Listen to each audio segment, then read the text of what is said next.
Hi, I'm Skylar. How does iTunes get hacked? Well, it's a complex question to answer. Probably the better way to go about it is by suggesting ways to prevent that from happening. The first and best way to protect yourself is with a really strong password. When you go to create an Apple ID, it asks you to make a password that's at least 8 characters long, that has at least one uppercase letter and at least one number. So what do most people do? Well, they pick something like the street where they live.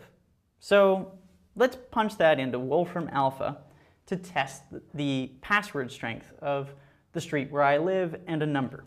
Okay, so I'm going to type in C-O-N-G, okay, and we'll just do 77. Press return and see what that gives us for a password strength. Very weak. So a computer could figure that password really easily. Why? Well, using a brute force attack like a dictionary attack.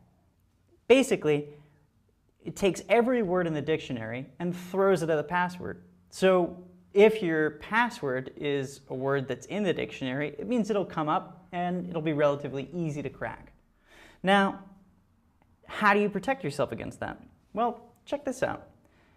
If I take one of these S's and I turn it to a $, and I take that 0, or the O in Congress, and I replace it with a 0.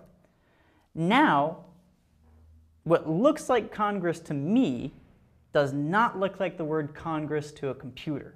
So if I check the strength of this password, we'll see that it changes from very weak to strong like that. And it's not any harder to remember. So that is a basic thing everybody can do in order to protect themselves. Make sure that there's no recognizable word in your password. Use symbols, use letters, use numbers, mix and match them. Do things that you can remember, but that don't conform to other patterns that a computer could recognize.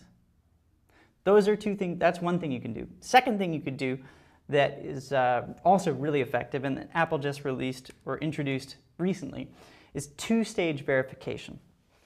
So go to this website. It's support.apple.com/kb/ht5570 and follow the directions. It'll take you maybe 5-10 minutes. And after that, when someone, say you, goes to log on to your Apple ID, it'll actually send you a text message to your phone with a verification code that only you could possibly receive so that you can log on. That's only if you log on to the website where you would change information like billing information or your address or telephone number, information that you'd want to stay secure. I highly recommend that everybody who uses Apple products does that because you really don't want to have your credit card compromised. It's kind of a headache for everybody. So if you take those 2 steps, you'll be much, much safer. Thanks for watching. I'm Skylar.